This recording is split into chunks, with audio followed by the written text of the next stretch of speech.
Hello, good afternoon, everyone. And now my topic is rules for obtaining images formed by a continuous. बेटा इसके पहले हमने अभी कल पढ़ाया था कि डेफिनेशन कुछ बताई थी, प्रिंसिपल फोकस क्या होती है, इसके बाद फोकल लेंथ क्या होती है कॉन्केव मिरर का, कॉन्वेक्स मिरर का, और रिलेशन बताया था, relation between radius of curvature and focal length. अब नेक्स्ट टॉपिक है जो आपका rules for obtaining images form by concave mirrors. Concave mirror द्वारा बेटा कितने टाइप से इमेज का फॉर्मेशन होता है, तो मतलब rules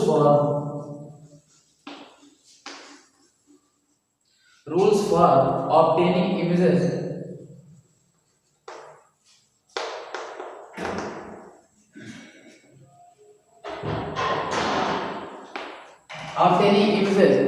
formed by concave mirrors।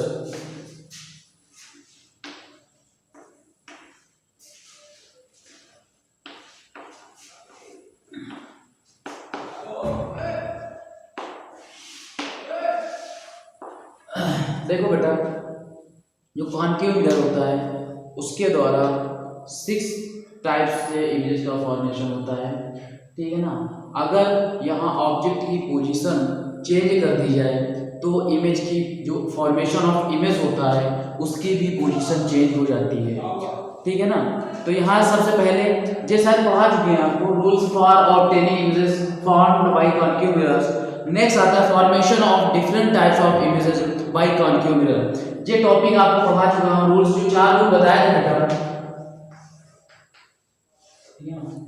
ये आपको पढ़ा चुका हूँ। आगे जो नेक्स्ट टॉपिक है बेटा, formation of different types of images bye concave mirror. ये ऑलरेडी टॉपिक डिस्कस कर चुके हैं।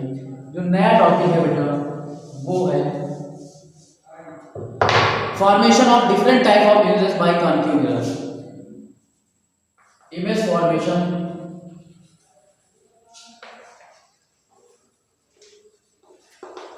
Bye concave mirror.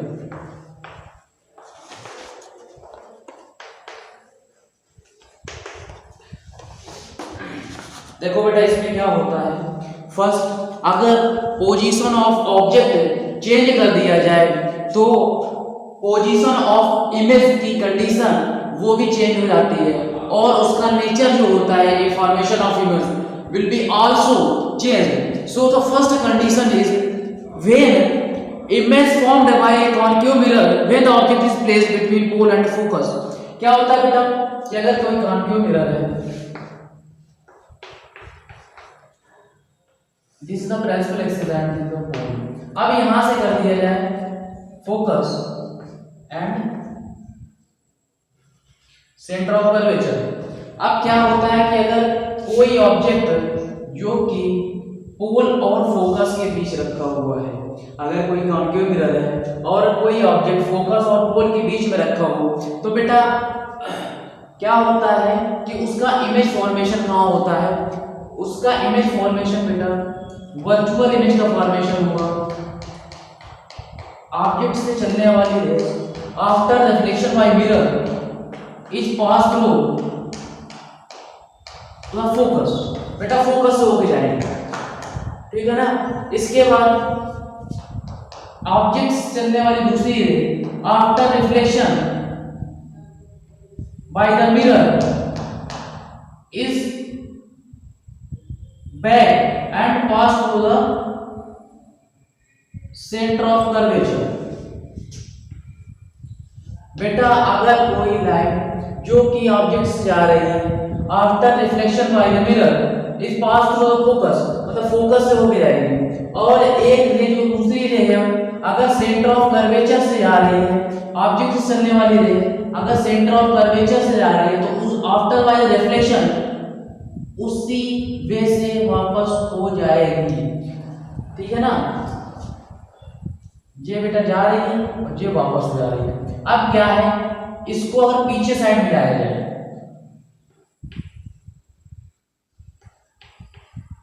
तो इसकी इमेज जो बेटा बनेगी वो इरेक्ट बनेगी।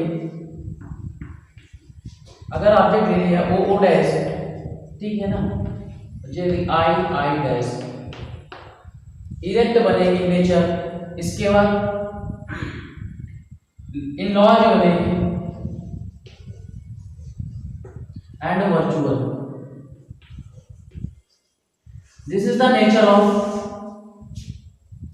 इमेज, समझ में आया? इसके बाद नेक्स्ट है, इसके अलावा ये वर्चुअल बनेगी बेटा, क्योंकि बिहाइंड द मिरर पीछे बन रही है, मिरर के पीछे बन रही है, ठीक है ना बेटा। इसका यूज कहाँ होता है? जो कॉन्केव मिरर है, जैसे कि जो डेंटिस्ट होते हैं, dentist mirror is a small concave mirror fitted in a frame with a long handle, it gives A magnified image of tooth.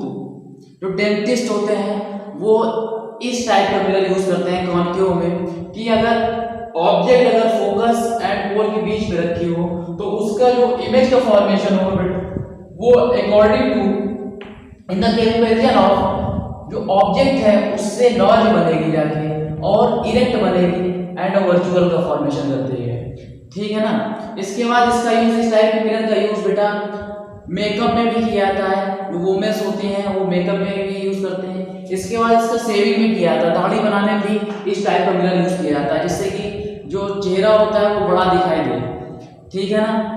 इसके बाद नेक्स्ट जो हेडिंग है बेटा second number, when the object is placed at focus of A concave mirror.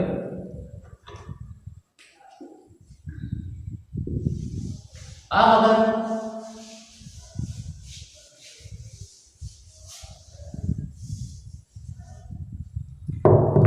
कोई concave mirror है,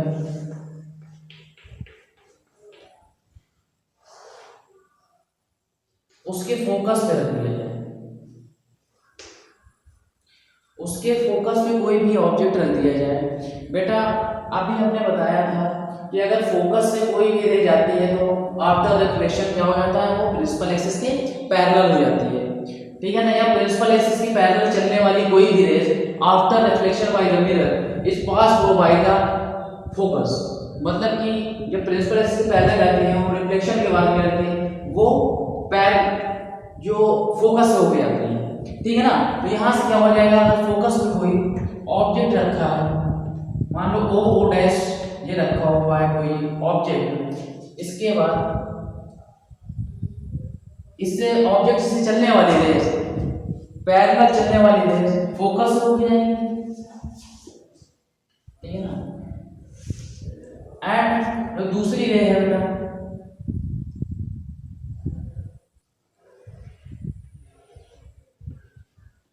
उसी वे से वापस चली जाएगी और जो इमेज का फॉर्मेशन करेंगे बेटा वो इन्फिनिटी में करेंगे,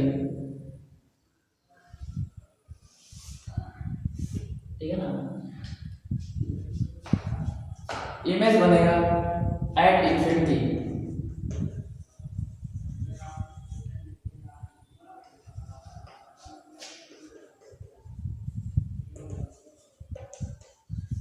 इमेज का जो नेचर होगा वो बेटा क्या होगा, इनलॉज होगा, इनफाइनाइट में बनेगा, रियल एंड इन्वर्टेड होगा, ठीक है ना। रियल होगा,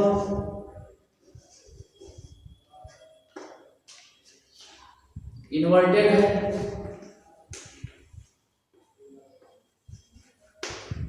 इनलॉज बनेगा।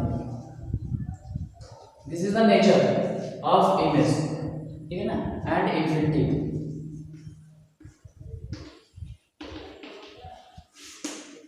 ठीक है, समझ में आया कि नहीं आया? इस टाइप के जो मिरर होते हैं बेटा वो हम यूज करते हैं टार्च में, जैसे picture shows the concave reflector of A torch, जो टार्च होती है उसमें यूज करते हैं इस टाइप के मिरर्स जो होते हैं कॉन्केव मिरर।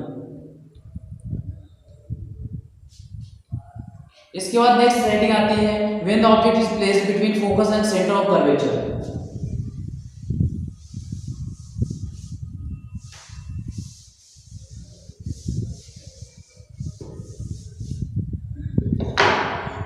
कोई कॉन्केव मिरर है बेटा,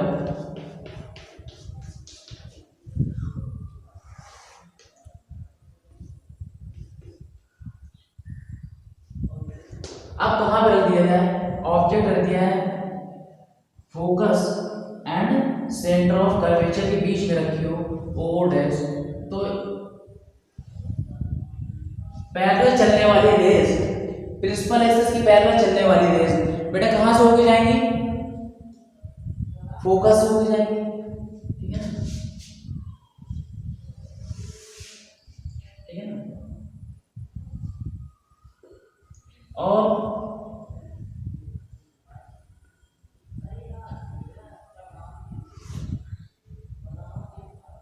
तो थोड़ा सा अपना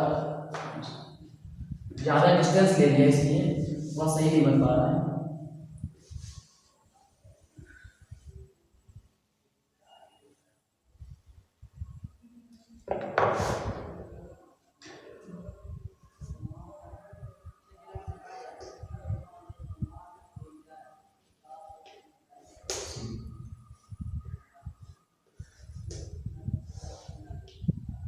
पैरेलल चलने वाली raise after reflection by the mirror which passing through the point F and center of curvature से तो बेटा कोई रेज आएगी, तो आफ्टर रिफ्लेक्शन के बाद क्या हो जाता है वो उसी वे से वापस लौट जाती है, ठीक है ना।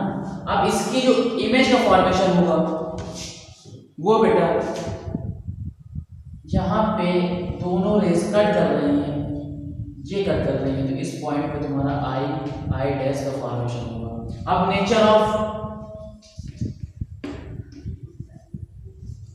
ऑफ इमेज क्या होगी, इन्वर्टेड बनेगा, रियल बनेगा, और कंपैरिजन ऑफ जो आपको ऑब्जेक्ट रखा है उससे क्या बनेगा, बड़ा बनेगा, मतलब लार्ज बनेगा। तो यहां से आ जाएगा रियल इन्वर्टेड,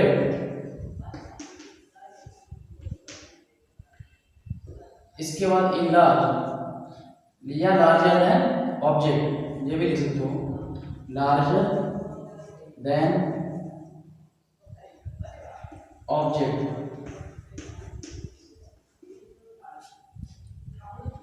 ठीक है ना बेटा। एंड फॉर्मेशन होता है बेटा इन्फिनिटी, तो इमेज बनेगा सेंटर ऑफ कर्वेचर और इन्फिनिटी के बीच में बनता है, बिटवीन सेंटर ऑफ कर्वेचर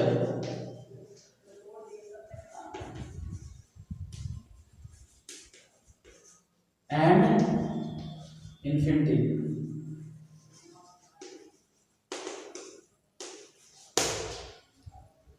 ठीक है ना, समझ में आया। इसके बाद आता है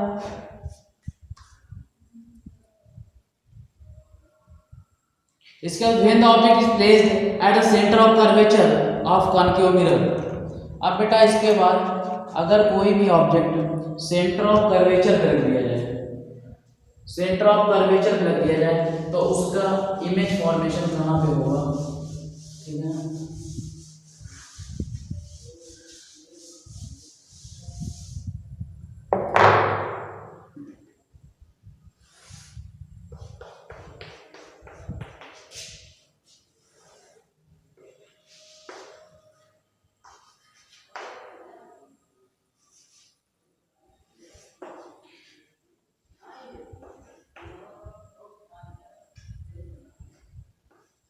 अब यहाँ पे बेटा ये ऑब्जेक्ट कहाँ रखा जा रहा है, सेंटर ऑफ कर्वेचर पे रखा जा रहा है, ठीक है ना, सेंटर ऑफ कर्वेचर जी। अब यहाँ से ऑब्जेक्ट सेंटर ऑफ कर्वेचर पे रख दिया गया, तो एक रे जो कि प्रिंसिपल एक्सिस की पैरेलल चलती है वो कहाँ से होके जाएगी, फोकस से होके जाएगी। बेटा समझ में आया कि नहीं आया। और दूसरी जो फोकस से गुजारेगी यहाँ से, तो फोकस से जाने वाली रेज, फोकस से जाने वाली रेज बेटा कहाँ पे कट करेंगी,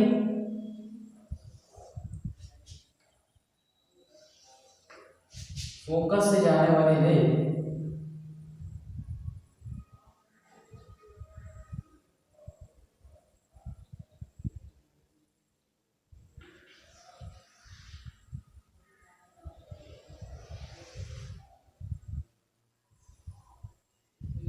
फोकस से चलने वाली रे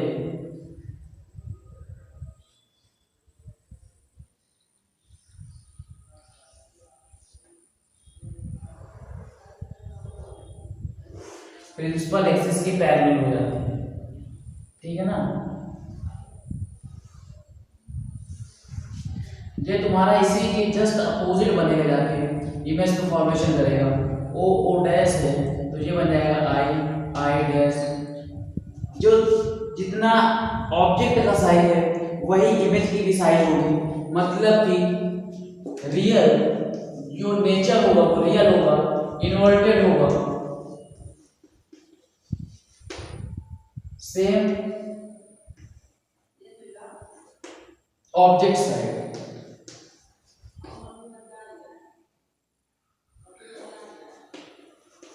ऑब्जेक्ट साइड के सेम होगा, जो बराबर होगा, इक्वल, ठीक है ना। समझ में आया बेटा। और सेंटर ऑफ कर्वेचर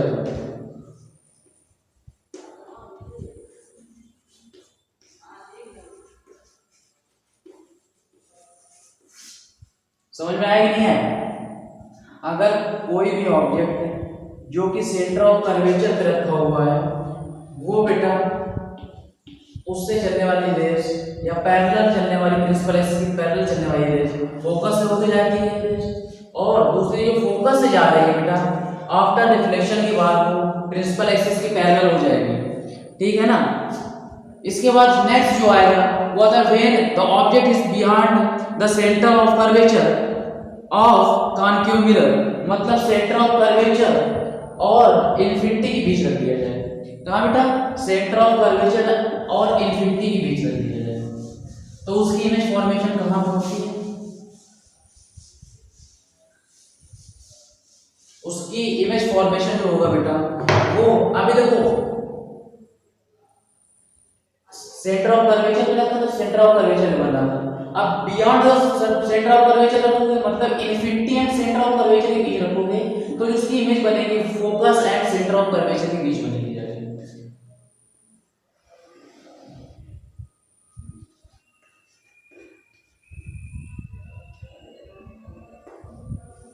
अब यहाँ पे कोई ऑब्जेक्ट रख दिया जाएगा ओ डैश, इससे पैरेलल चलने वाली रेस एक फोकस हो जाएगी, ठीक है ना। और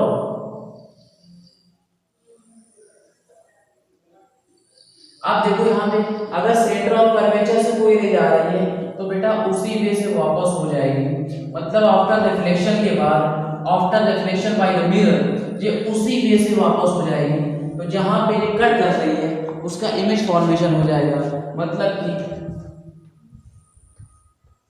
इमेज फॉर्मेशन हो जाएगा आपका सी एंड एफ के बीच, मतलब centre of curvature and focus के बीच बन जाएगा।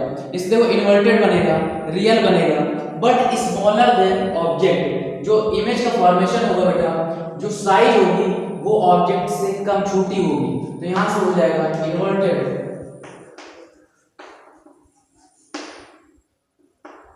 Real smaller than object.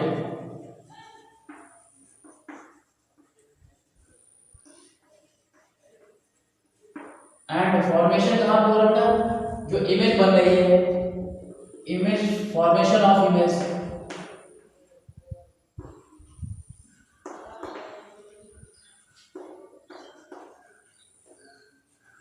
Between C and A, मतलब सेंटर ऑफ कर्वेचर और फोकस के बीच। समझ में आया कि नहीं है, आ गया।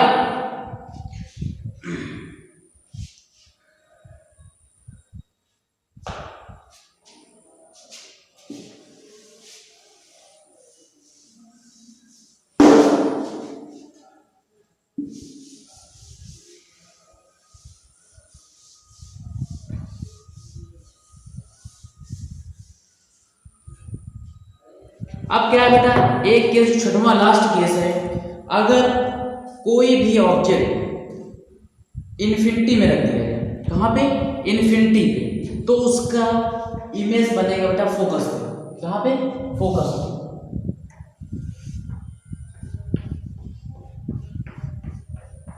बहुत छोटा बनेगा, कंपेरिजन ऑफ ऑब्जेक्ट की तुलना में बहुत छोटा बनेगा, स्मॉलर इन साइज।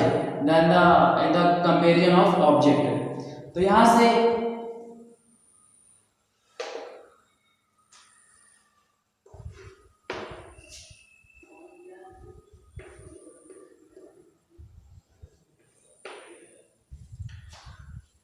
एक आपको रूल बताया था बेटा कि अगर कोई रे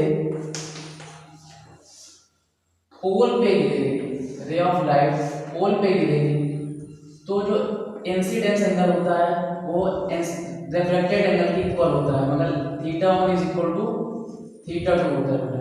वही यहाँ पे होगा कि अगर कोई रेज गिर रही है यहाँ पे पोल पे गिर रही है सीधे डायरेक्टली, आफ्टर रिफ्लेक्शन वाई जो एंगल का फॉर्मेशन करेगी इक्वल एंगल का फॉर्मेशन करती है। इसी तरीके से अगर दूसरी कोई पैरेलल रेज अगर मिरर पे गिर रही है बेटा, कहाँ पे, मिरर पे गिर रही है, तो आफ्टर रिफ्लेक्शन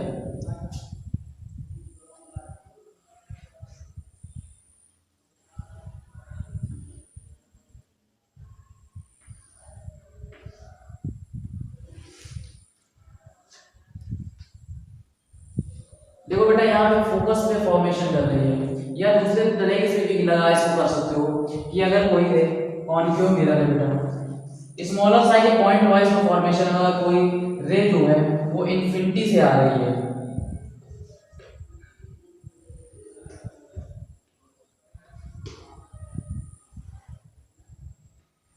फोकस से हो जाएंगे, ठीक है ना।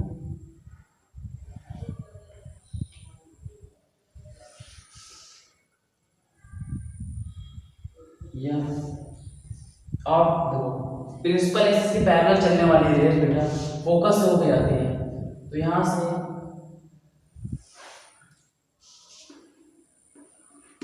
तो ये इमेज का फॉर्मेशन करेगी बेटा, यहाँ पे कट कर रही है वहीं पे इमेज का फॉर्मेशन हो जाएगा।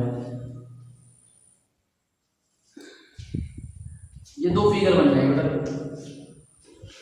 ठीक है ना। पॉइंट वाइज है स्मॉलर देन द ऑब्जेक्ट, मतलब जो ऑब्जेक्ट की तुलना में जो इमेज फॉर्मेशन होगा बहुत छोटा होगा, पॉइंट वाइज भी कह सकते हो या छोटा कह सकते हो, और रियल फॉर्मेशन होगा इन्वर्टेड होगा, फोकस पे बनेगा जाके मच स्मॉलर, मतलब कि पॉइंट वाइज बहुत छोटा बनेगा ऑब्जेक्ट इमेज। यहां से कह सकते हो इस inverted real at focus, focus पे बन रहा है, कहां पे बेटा, फोकस पे इमेज फॉर्मेशन कर रहा है, एंड डिमनेस कह सकते हो बहुत छोटा, डिमनेस पे बनेगा, ठीक है ना, डिमनेस। समझ में आया कि नहीं है।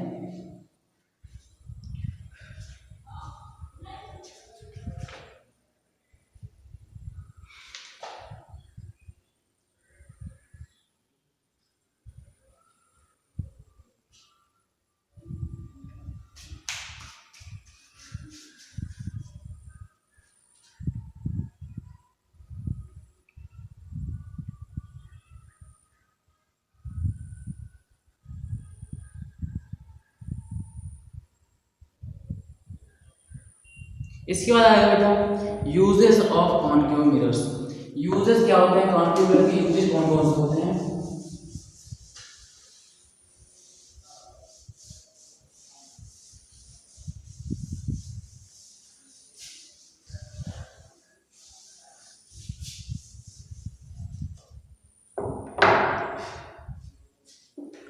Uses of concave mirror,